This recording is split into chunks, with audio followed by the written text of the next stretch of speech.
ओम शांति। सतगुरुवार की good morning. आज सतगुरु बाबा बहुत बहुत नम्र बनकर, इतना निर्माण बनकर हम बच्चों से बात कर रहे हैं। निर्माणता की क्या हद होती है वो आज बाबा की मुरली से अनुभव होता है। बाबा कहे, मैं तुम बच्चों का मोस्ट ओबीडियंट फादर सर्वेंट हूँ। मोस्ट ओबीडियंट फादर तो कहते थे, लेकिन आज बाबा ने शब्द जोड़ दिया सर्वेंट। तो सर्वेंट तो आज्ञाकारी होता ही है ना, होना ही चाहिए। तो मोस्ट ओबीडियंट फादर सर्वेंट, फिर मोस्ट ओबीडियंट टीचर सर्वेंट, फिर मोस्ट ओबीडियंट सतगुरु भी सर्वेंट, सतगुरु रूप में भी सर्वेंट। तो बाबा बच्चों के कितने आज्ञाकारी बनते हैं।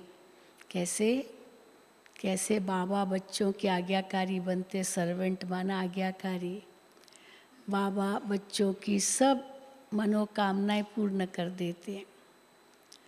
उस सतयुगी दुनिया में कोई कामनाएं नहीं होगी, सारी पूरी कर देते हैं। जो इच्छा मात्र अविद्या हो जाती है। लेकिन बाबा फिर शर्त भी रखते हैं।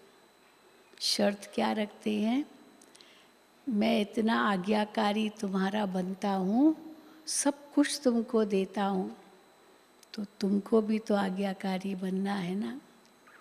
ऐसे तो नहीं बच्चे आज्ञाकारी बने ही नहीं और केवल बाप ही आज्ञाकारी बने और जो बच्चे का सब बाप देता जाए। पिता ये भी तो देखेगा ना, ये मेरा लायक बच्चा है या नहीं। नालायक बच्चे को तो नहीं देगा ना, देगा? उसके दिल पर चढ़ेगा ही नहीं नालायक बच्चा, तो बाप भी कुछ नहीं देगा।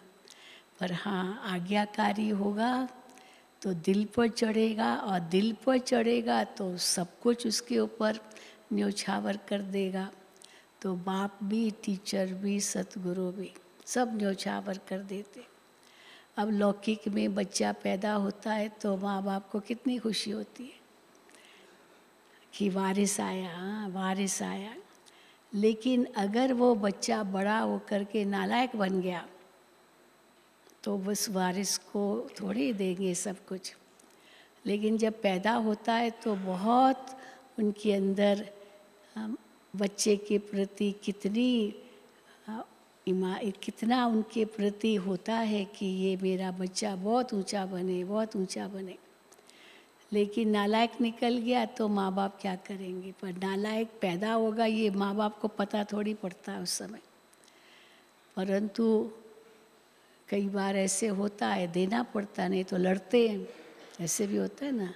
और लड़ करके फिर क्या करते हैं, नहीं देता है तो बाप को मार भी डालते हैं। दुनिया में तो ऐसे ही है। तो आज बाबा ने बच्चों को कैसे, मैं तुम्हारा most obedient father servant, teacher servant और सतगुरु सर्वेंट हो। परंतु फिर एक कंडीशन भी बाबा रखते हैं, है ना। हर बात में कंडीशन ज़रूर है। तो मुझे याद करो तो मैं तेरे सर्व पापों से तुझे मुक्त कर दूंगा। पहले कंडीशन है, तो मुझे याद करो।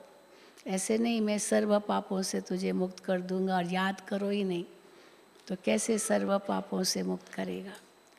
फिर दूसरी भी कंडीशन है, हिम्मत रखो तो मदद मिले। मदद दो कहेंगे, हिम्मत रखते नहीं हैं। तो हिम्मत है मर्दा, मदद है खुदा। तो पहला कदम बच्चों का है। फिर तो बाप, टीचर, सतगुरु सब न्योछावर कर देते हैं। तो आज बाबा ने बच्चों का आज्ञाकारी बनकर कितना प्यार भी किया है। लेकिन फिर बच्चों से क्या अपेक्षा है वो भी बाबा ने सुनाया। और कई प्रकार की श्रीमत दी है आज बाबा ने। कईयों के मन में संकल्प उठते ना, कैसे करे, क्या करे, क्या करे। तो बाबा ने आज श्रीमत दी है। तो सुनेंगे बाबा के महावाक्य। आज 11/5 2023 है। मीठे बच्चे, पहले अपने ऊपर रहम करो। ये आज्ञाकारी बनना बाबा का, अपने ऊपर रहम करना है।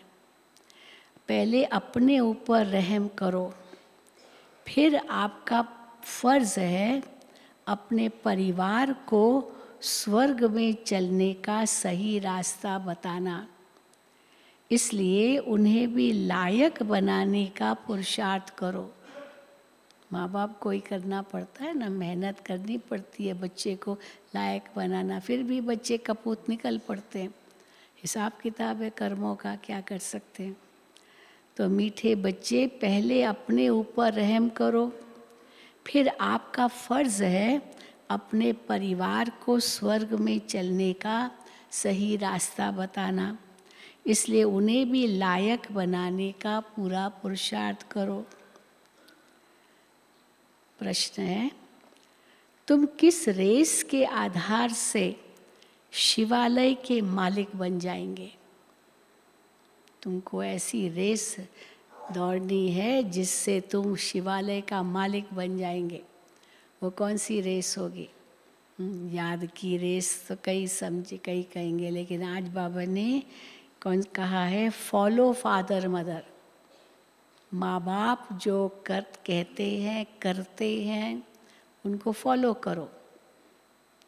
ये रेस चलो तो माता पिता की गद्दी ले सकेंगे। ऐसे ही नहीं गद्दी लेंगे। माता पिता ज़रूरी थोड़ी है बच्चों को ही गद्दी दे, किसी और को दे देंगे, उनको निकाल भी देंगे, ऐसे भी है।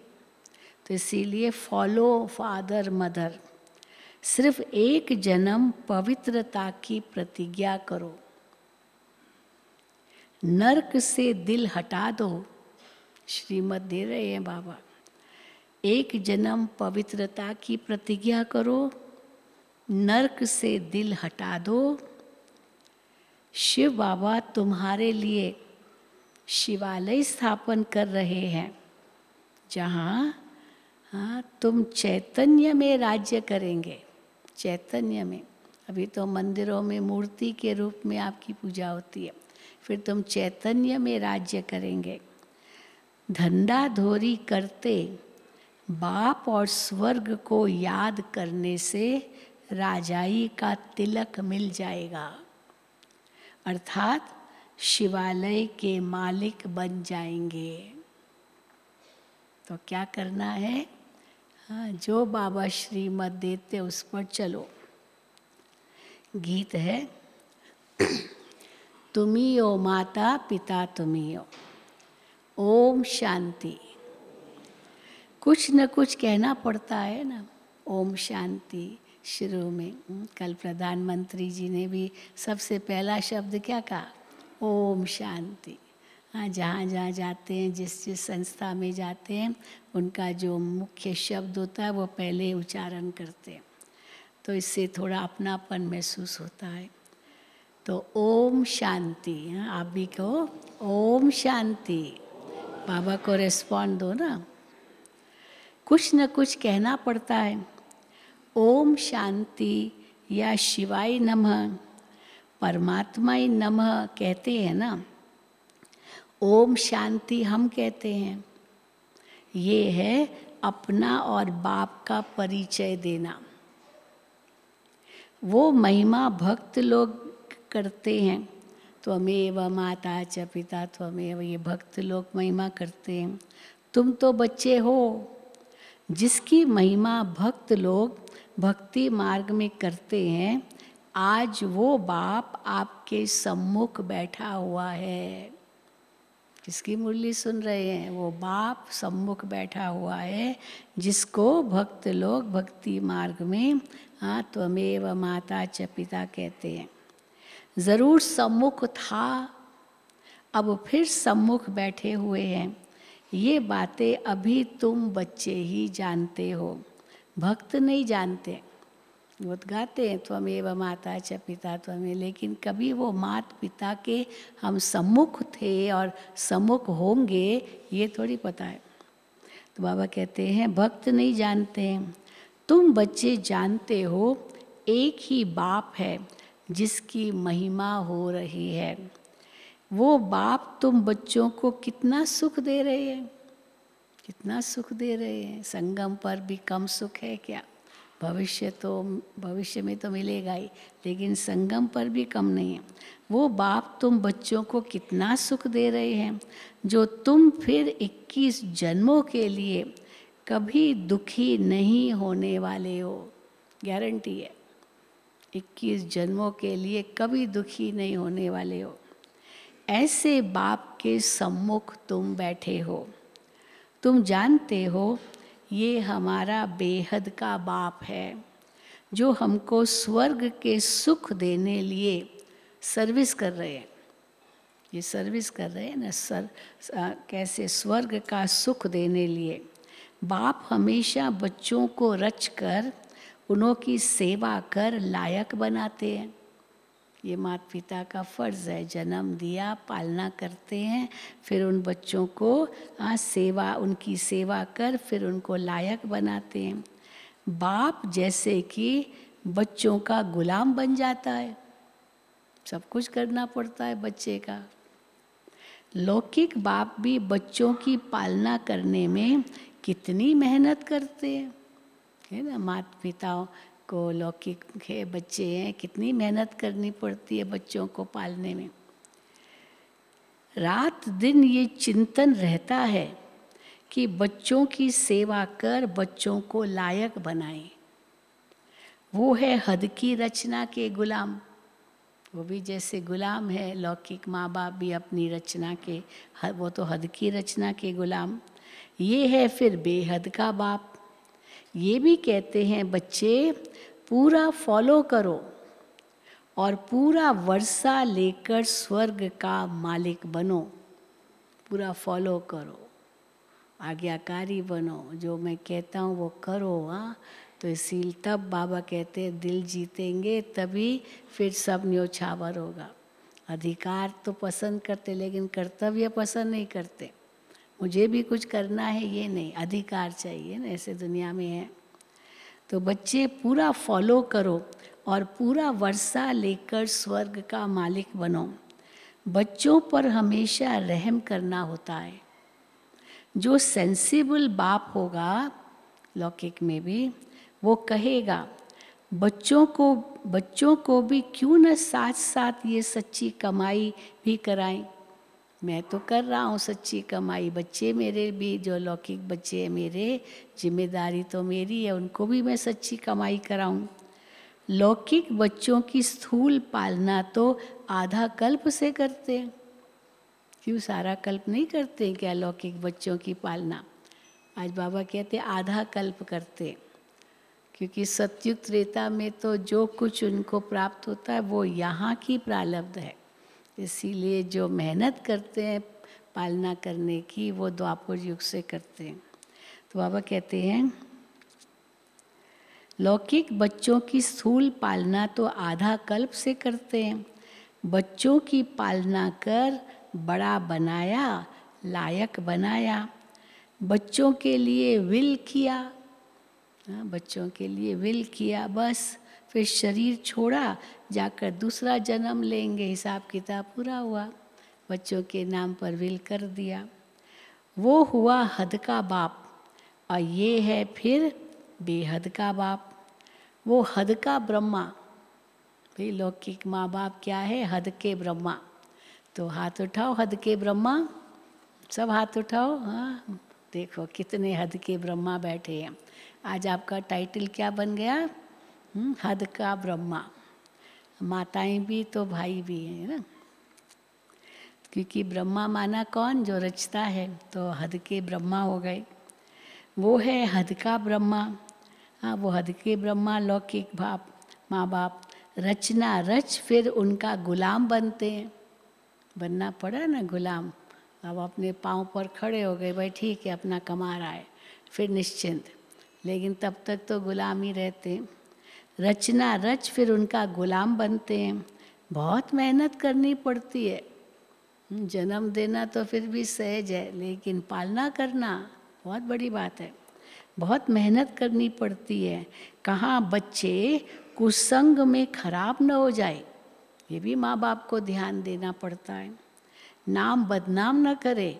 अब कुसंग में पड़ेगा, नाम बदनाम तो करेगा ना, ये किसका बच्चा है, तो ज़रूर माँ बाप का नाम बदनाम होगा। परंतु वो हो गया अल्पकाल का सुख जो भी देते हैं बच्चों को, उन्हों को ये पता ही नहीं है। हाँ, जब बच्चा पैदा होता है तो उनको थोड़ी पता होता है ये बच्चा सपूत निकलेगा या कपूत। कई ऐसे कपूत निकलते हैं जो एकदम खाना खराब कर देते हैं, बाप की मिल्कियत को एकदम उड़ाकर चट कर देते हैं। इसलिए बड़ी संभाल करनी पड़ती है माँ बाप को अपने बच्चों की, ताकि कुसंग में न फंसे। बेहद के बाप को भी कितना फुरना रहता है। कहते हैं तुम भी स्वर्ग का वर्षा लो और अपनी रचना को भी वर्षा दिलाओ। वो भी बाबा के बने तो वो भी स्वर्ग का वर्षा ले। परंतु फिर भी कपूत बच्चे होते हैं तो बाप का कहना नहीं मानते। बाप तो यही कहेगा ना, बच्चे आज्ञाकारी बनो, जो मैं कहता हूँ करो। हाँ, नहीं नहीं, हाँ आजकल के बच्चे तो ऐसे ही हैं। तो बाप का कहना नहीं मानते। बाप कहते हैं पढ़ाई करो तो पढ़ते नहीं हैं। माँ बाप के नाक में दम कर देते, पढ़ते ही नहीं हैं। पवित्र नहीं बनते। शिव बाबा के बच्चे भी, बाबा कितनी मेहनत करते बच्चों पर, परंतु बच्चे पढ़ते नहीं हैं, पवित्र नहीं बनते हैं। कोई मुश्किल कोटों में कोई में भी कोई आज्ञाकारी निकलते हैं। यहाँ तो श्रीमत मिलती है, यहाँ तो लौकिक बच्चे तो आज्ञाकारी हो तब बाप के दिल पर चढ़े, यहाँ भी ऐसे ही है। यहाँ तो श्रीमत मिलती है, वहाँ तो फिर भी मनुष्य मत होगी जो माँ बाप आज्ञा करेंगे बच्चों को। तुम मात पिता हम बालक तेरे, ये एक की ही महिमा है। परंतु मनुष्य न जानने कारण श्री कृष्ण के आगे, लक्ष्मी नारायण के आगे कहेंगे तो माता पिता हम बालक तेरे, सब के आगे यही कहेंगे। ये भी अंधश्रद्धा है। अब लक्ष्मी नारायण प्रारब्ध भोगते हैं, उनको तो अपने बच्चे हैं, हम उनको कैसे कहते हैं तू माता पिता हम बालक तेरे। वास्तव में यह महिमा एक की ही है। गीत में सुना कि ऊंचे ते ऊंचा है शिव बाबा, ओम नमो शिवाय का गीत होगा। हाँ, तो माता पिता हम बालक तेरे, हाँ तो त्वमेव माता च पिता ना, तो इसलिए बाबा कहते हैं गीत में सुना कि ऊंचे ते ऊंचा है शिव बाबा, सबका सद्गति दाता, सबको शांति धाम सुख धाम में ले जाने वाला।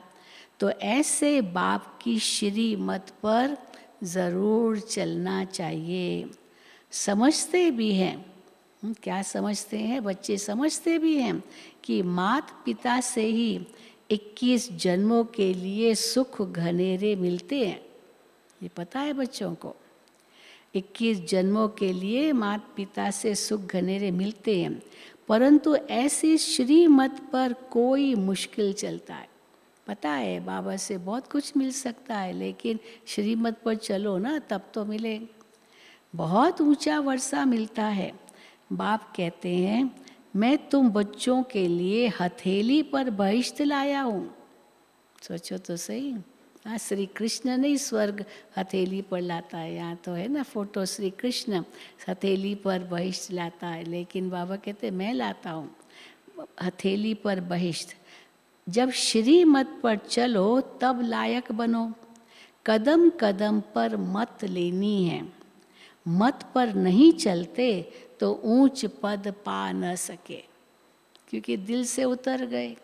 अब नहीं चलते मत पर, आज्ञाकारी नहीं है तो दिल पर तो चढ़ नहीं सकते ना। तो फिर बाबा कहते वो फिर कुछ पाते भी नहीं हैं। स्वर्ग में लक्ष्मी नारायण का राज्य था, ये किसको पता ही नहीं है। आगे हम भी कहते थे, क्या कहते थे स्वर्ग के लिए?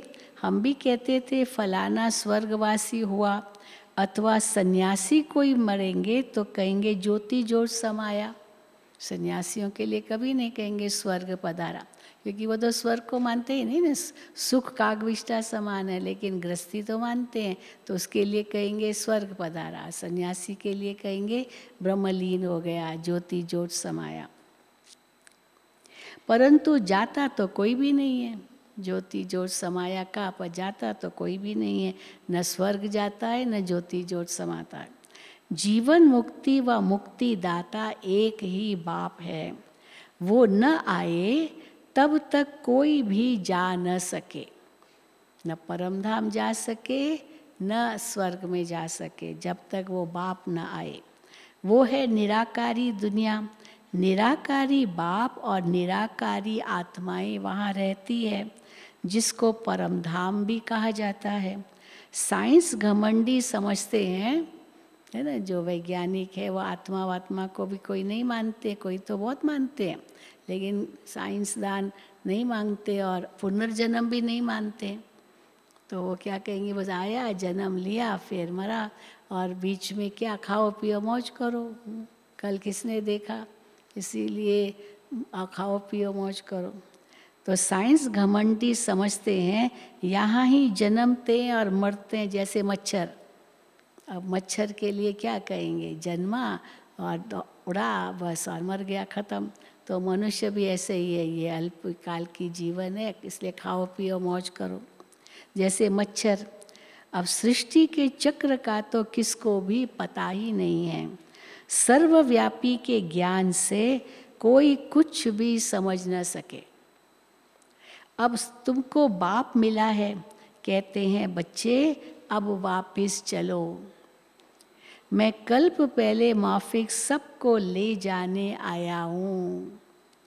तुम्हारी आत्मा में बहुत खाद पड़ी हुई है, सबकी आत्मा तथा शरीर आयरन एजिड हो गए हैं, उनको फिर से सतो प्रधान बनना है।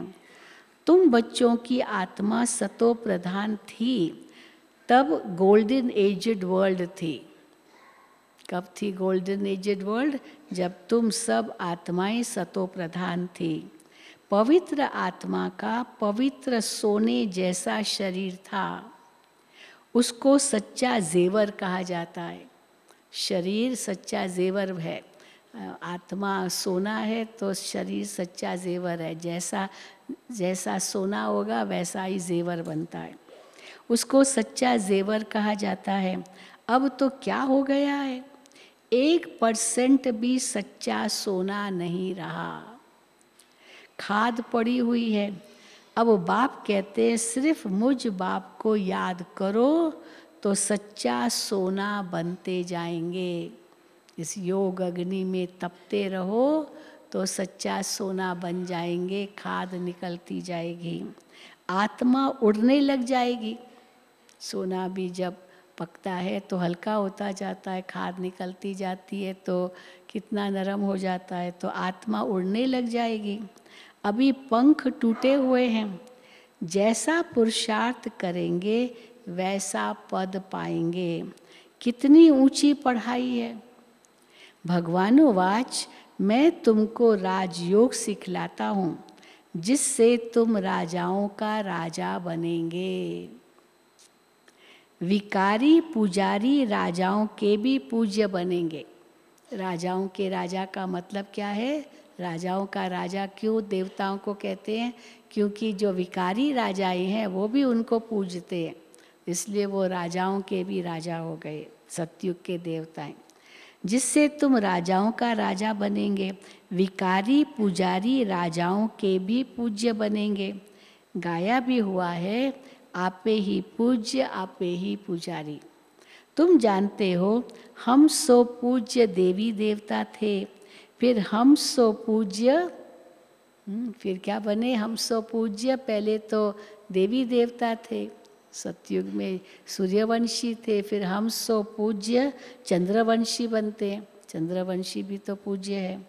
फिर हम सो पूज्य से फिर पुजारी बनते हैं, तो बाप आकर फिर पुजारी से पूज्य बना रहे हैं। अब ज्ञान क्या हो रहा है? बाबा ने बहुत सुंदर शब्द दिया है, ज्ञान अब क्या हो रहा है? जिंदाबाद हो रहा है, ज्ञान जिंदाबाद। तो इसीलिए ज्ञान जिंदाबाद हो रहा है। ब्रह्मा सो ब्रह्मा कुमार कुमारियों की रात अब पूरी होती है। रात कब से आरंभ होती है ये शास्त्रवादी नहीं जानते। तो लाखों साल कह दिया ना, तो कहाँ जानते रात कब शुरू होती है। ब्रह्मा का दिन सतयुग त्रेता, फिर द्वापुर के आदि से रात शुरू होती है। तो कब से रात शुरू हुई, क्या कहेंगे, 2500 वर्ष पहले रात शुरू हुई। द्वापुर के आदि से रात शुरू होती है। ये सब बातें तुम बच्चों की बुद्धि में है। अब 84 जन्म पूरे कर हम फिर से राज्य भाग्य भोगेंगे। सतयुग में ये ज्ञान नहीं रहेगा, वहाँ है प्रालब्ध। ज्ञान जिंदाबाद हो जाता है पर ज्ञान रहता नहीं है। प्रालब्ध ज़रूर मिलती है तो वो जिंदाबाद कहेंगे, परंतु ज्ञान के आधार से ही तो प्रालब्ध मिली, इसीलिए ज्ञान जिंदाबाद। सतयुग में ये ज्ञान नहीं रहेगा, वहाँ है प्रालब्ध।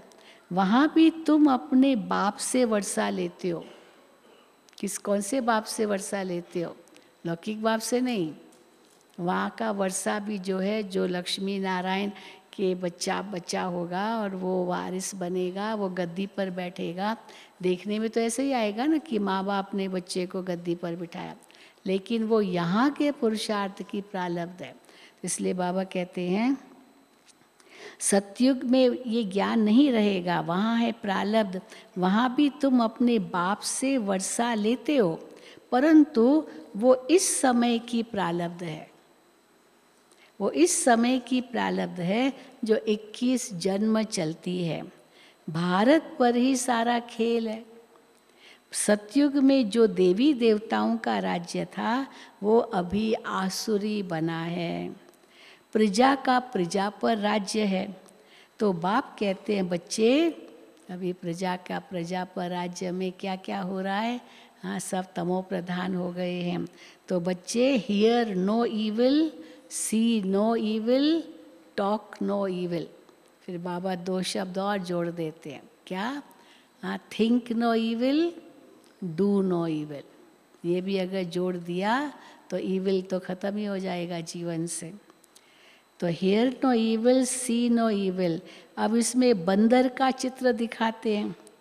क्यों बंदर दिखाया है, क्योंकि इस समय मनुष्य बंदर मिसल बन पड़े हैं। ईविली सुनते हैं, देखते हैं, बोलते हैं, करते हैं, सोचते हैं, तो बंदर मिसल बन पड़े हैं। इसीलिए बंदर की शक्ल दिखाते हैं। बात तो इस समय की है, सब बंदर मिसल बन गए। सबसे जास्ती विकार बंदर में ही होते हैं, 5 ही विकार बंदर में होते। तो बाबा कहते हैं बात इस समय की है। इसको कहा जाता है रौरव नर्क। रौरव का अर्थ पता है क्या है, रो माना रोना। हाँ सिंधी में कहते हैं भाई रो नहीं, हाँ हिंदी में भी कहते हैं रो नहीं, माना रो और रव। तो रौरव माना फिर उस रोने से, हाँ फिर चिल्लाते हैं, रोते हैं ना तो जोर जोर से चिल्लाते हैं। तो ये दुनिया क्या हो गई है, रौरव नर्क, जहाँ सब रोते और चिल्लाते हैं। रौरव नर्क, बिच्छू टिंडर मिसल एक दो को काटते रहते हैं। बच्चे बाप का भी खून कर देते हैं। माया ने सबको डर्टी बना दिया है, कितना गंदा बना दिया है माया ने। अब तो हेल है, पूरा नरक है।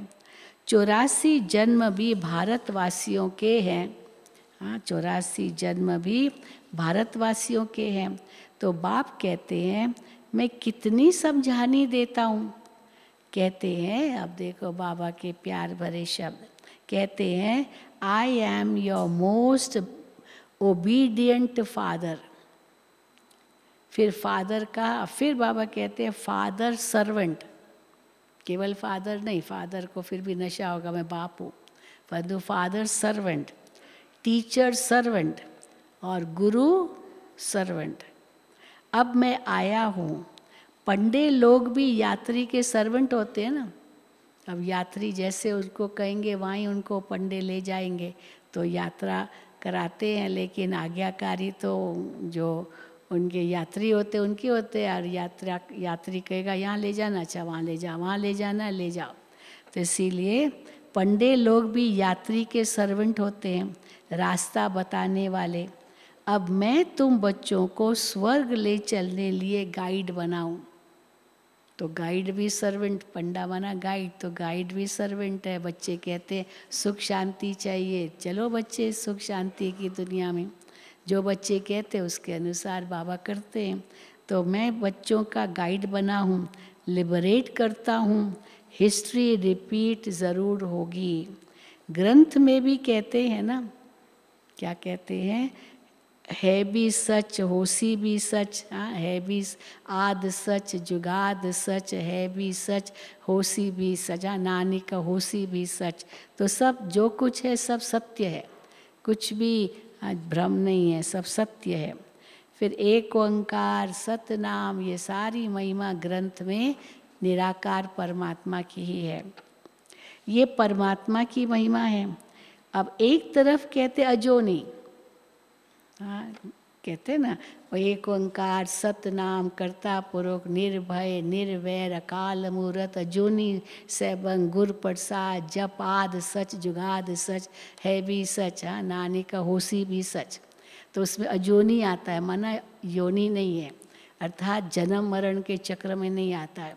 तो बाबा कहते एक तरफ कहते अजोनी, माना जन्म मरण के चक्र में नहीं आता है। फिर दूसरे तरफ कहते सर्वव्यापी है, जिधर देखता हूँ तू ही तू है। यहाँ तुम आए हो, यहाँ हम आए हैं मौज करने। ये भी कहते हैं वैज्ञानिक लोग, यही कहेंगे यहाँ हम आए हैं मौज करने। यहाँ तक ये पश्चिमी कल्चर है, खाओ पियो मौज करो, ईट ड्रिंक एंड बी मेरी, क्योंकि अगला जन्म तो होना नहीं है। इसीलिए पास्ट को भी भूलो, फ्यूचर को भी भूलो, प्रेजेंट में ही रहो और खाओ पियो मौज करो। तो बाबा कहते हैं हम यहाँ आए हैं मौज करने, ऐसे समझते हैं। ऐसे बहुत ही कहते हैं। अब वो बाप कहते हैं बच्चे ये सब बातें तुम्हें डुबोने वाली है।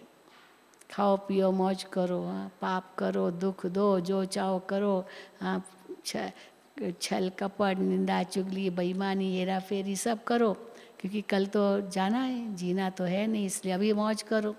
लेकिन भारतीय संस्कृति क्या कहती है, अभी जो वर्तमान है ये वर्तमान ऐसे नहीं आया, ये भूत के आधार पर आया है, और अभी जो वर्तमान में करोगे वो भविष्य बनेगा। इसीलिए अभी सोच समझ कर करो, क्या भविष्य मुझे अपना बनाना है। तो बाबा कहते हैं अब ये सब बातें तुम्हें डुबोने वाली है, खाओ पियो मौज करो। सर्वव्यापी का ज्ञान भी डुबो देता है। अब सब जगह तुम ही तू ही तू है, तू ही सब कुछ कर रहा है, तो पाप भी वही कर रहा है, तो भगवान से तो दूर ही हो गए ना। सर्वव्यापी का ज्ञान भी डुबो देता है। बाप कितना समझाते हैं, कोई तो झट निश्चय करते हैं कि बाप से वर्षा लेना है।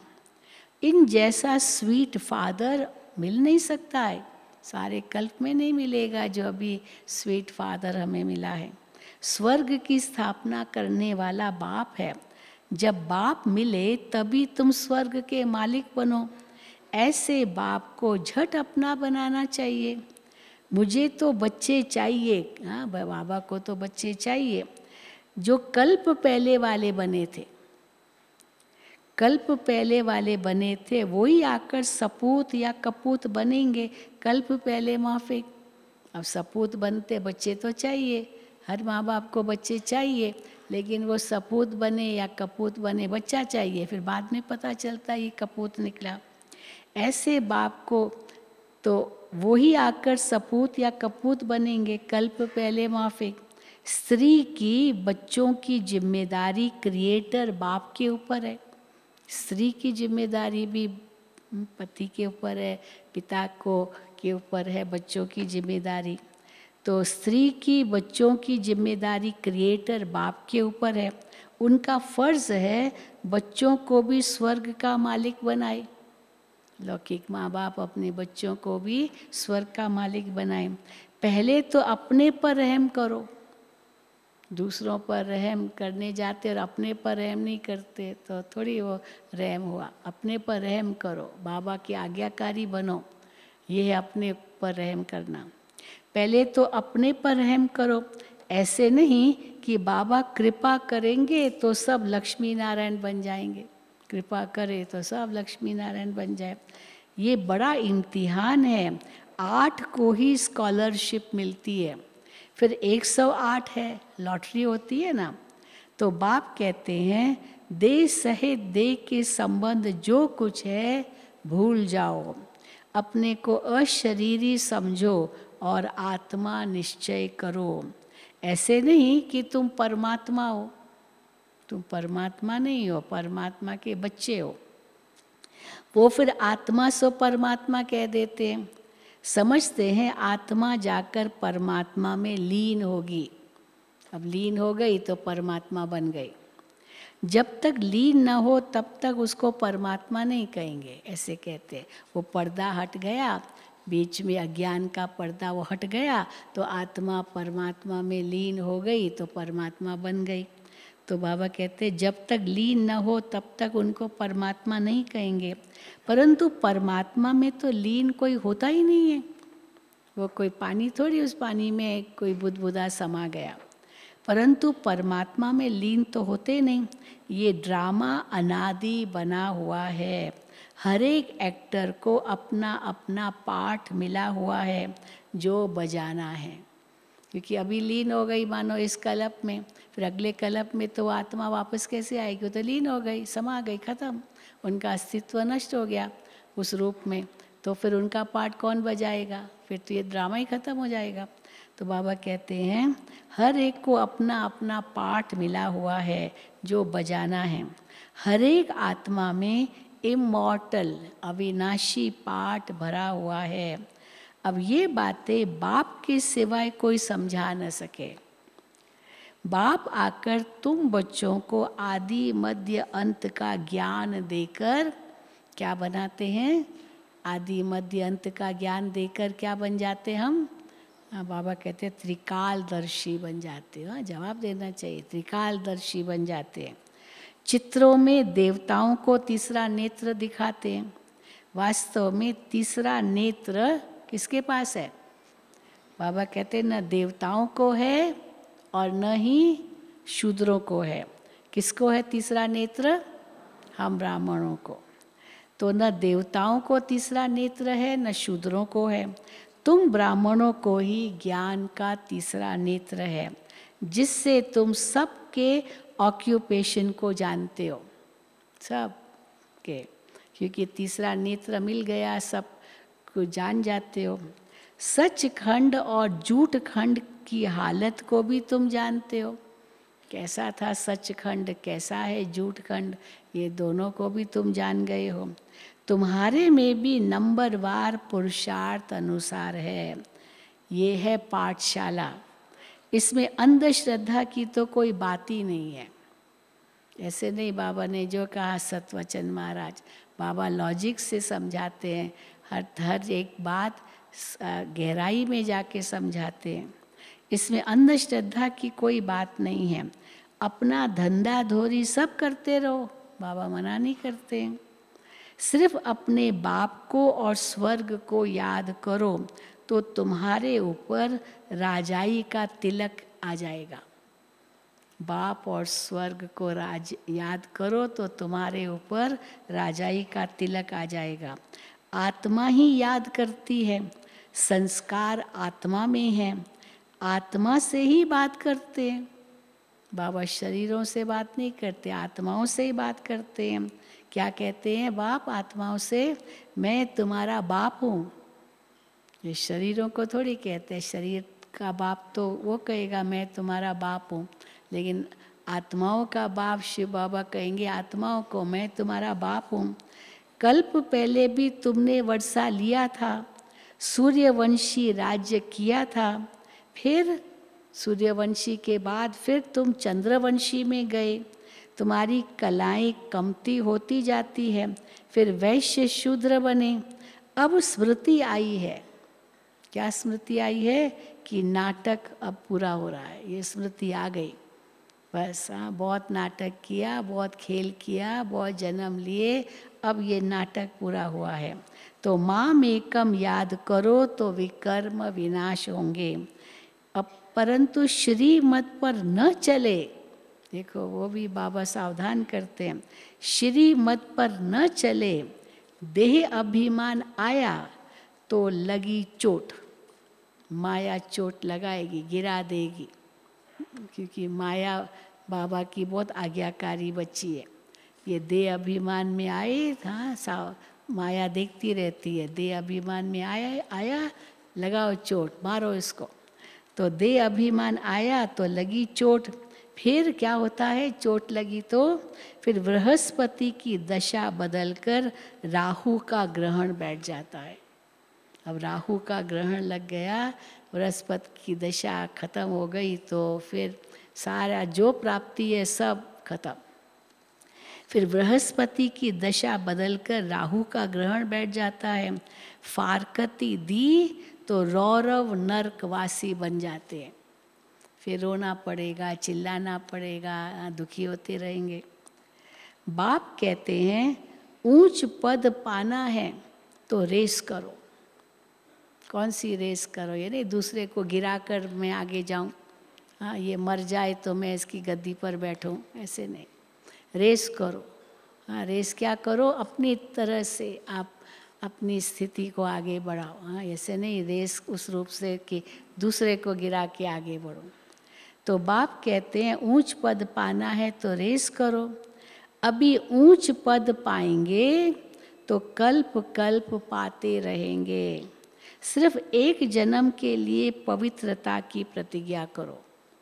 अब ये श्रीमत है, सबसे पहले एक जन्म के लिए पवित्रता की प्रतिज्ञा करो तो 21 जन्म स्वर्ग के मालिक बनेंगे।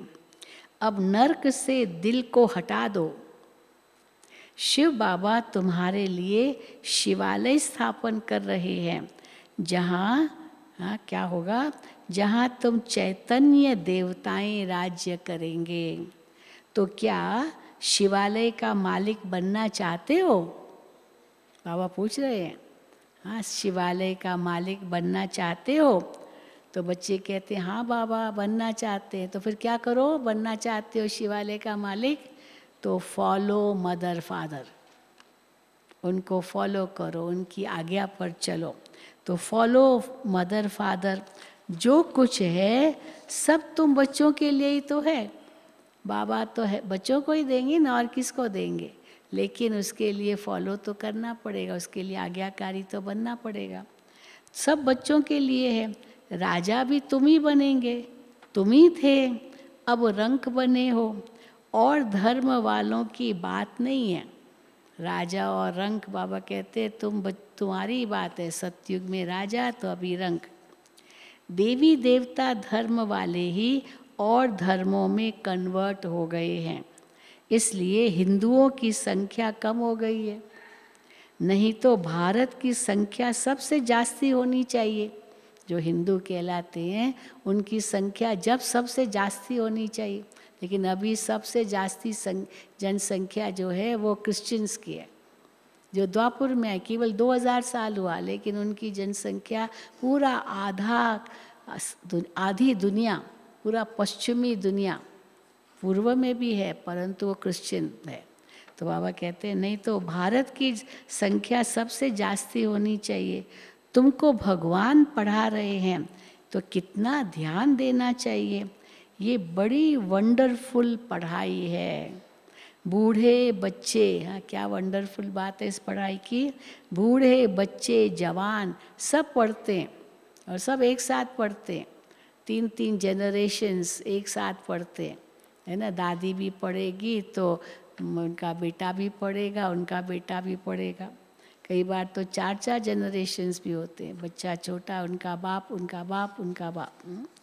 तो अगर बाप और वर्षे को बूढ़े बच्चे जवान सब पढ़ते हैं, बीमार भी पढ़ सकते हैं। बूढ़े बच्चे तो पढ़ सकते, लेकिन बीमार भी पढ़ सकते हैं। अगर बाप और वर्षे को याद नहीं किया तो माया थप्पड़ मार देगी। ब्लड से लिख देना चाहिए। पहले बहुत लिखते थे, अपने खून से लिखते थे बाबा को निश्चय पत्र, लेकिन फिर बाबा कहते हैं वो भी चले गए। खून से निश्चय पत्र लिखने वाले भी माया के वश हो गए। ब्लड से लिख देना चाहिए कि मैं रात दिन बाबा को याद करूँगा, शिव बाबा का हाथ पूरा पकड़ूंगा, जो बाबा कहेगा सो मैं करूँगा। ये वायदा भी कई करते हैं, लेकिन वो वायदा भी भूल जाएंगे। करते तो ऐसे नहीं कि नहीं करते, फिर भूल जाते हैं। शिव बाबा कहते हैं बच्चों की संभाल भल करो, आपके जो लौकिक बच्चे हैं, बाबा मना थोड़ी करते, भल संभाल करो। जो बच्चे उनसे 2 मुट्ठी शिव बाबा की सर्विस में लगा दो, फिर उनका एवजा तुमको इतना मिलेगा जितना साहूकार का लाख देने से बनेगा। प्रत्यक्ष फल भी मिल जाता है। कई भाई बहने बहुत अनुभव सुनाते। मैंने बाबा की भंडारी में दिया और देखो कैसे उस दिन मेरे को इतनी बरकत हुई, इतना बाबा ने दिया। हमने तो थोड़ा दिया, पर बाबा ने तो उसका 10 गुना ज़्यादा दिया। तो इसीलिए कई बहुत रोज़ आएंगे ना, सेंटर पर आएंगे, कुछ न कुछ ज़रूर भंडारी में डालेंगे, और सचमुच बाबा उनको बहुत देता है। तो जितना साहूकार का लाख देने से बनेगा। हाँ, तुम भले बच्चों को पालो, सब कुछ करो, लेकिन जो बाबा की सेवा में भी लगाते हैं तो उनका एवज़ा ज़रूर मिलेगा। जितना साहूकार का लाख देने से बनेगा, प्रत्यक्ष फल मिल जाता है। अच्छा, मीठे मीठे सिकील दे बच्चों प्रति माता पिता बाप दादा का याद प्यार और गुड मॉर्निंग। रूहानी बाप की रूहानी बच्चों को नमस्ते। हम रूहानी बच्चों की रूहानी बाप दादा को याद प्यार, गुड मॉर्निंग और नमस्ते। धारणा के लिए मुख्य सार। पहला, देह तथा देह के सर्व संबंध भूल अशरीरी आत्मा बनने का अभ्यास करना है। बहुत बड़ी श्रीमत है ये। देह तथा देह के सर्व संबंध भूल अशरीरी आत्मा बनने का अभ्यास करना है। बाप से श्रीमत लेकर कदम कदम उस पर चलना है। दूसरा, पढ़ाई पर पूरा पूरा ध्यान देना है। दृढ़ संकल्प करना है। क्या? कि रात दिन एक बाबा की ही याद में रहूँगा और बाबा जो कहेंगे वो अवश्य करूँगा। है ना सबका वायदा, जो बाबा कहेंगे मैं अवश्य करूँगा। Hear no evil, see no evil, talk no evil. वरदान, एक क्षमा के पीछे परवाने बन फिदा होने वाले कोटों में कोई श्रेष्ठ आत्मा भव। एक क्षमा के पीछे परवाने बन फिदा होने वाले कोटों में कोई श्रेष्ठ आत्मा भव। सारे विश्व के अंदर हम कोटों में कोई में भी कोई श्रेष्ठ आत्माएं हैं, जिन्होंने स्वयं अनुभव करके ये महसूस किया है कि हम कल्प पहले वाली वही श्रेष्ठ आत्माएं हैं, जिन्होंने स्वयं को पाप क्षमा के पीछे फिदा किया है। वे चक्र लगाने वाली नहीं है। यहाँ सब जो बैठे हैं सब फिदा होने वाली, चक्र लगाने वाली नहीं। परवाने बन फिदा होने वाले हैं। फिदा होना अर्थात मर जाना। तो ऐसे जल मरने वाले परवाने हो ना, जलना ही बाप का बनना है। जलना अर्थात संपूर्ण परिवर्तन होना। आग में पड़ा, पूरा परिवर्तन हो गया। स्लोगन, बाबा के मिलन की और सर्व प्राप्तियों की मौज में रहना ही संगम युग की विशेषता है। बाबा के मिलन की और सर्व प्राप्तियों की मौज में रहना ही संगम युग की विशेषता है। अच्छा, ओम शांति, ओम शांति, ओम शांति।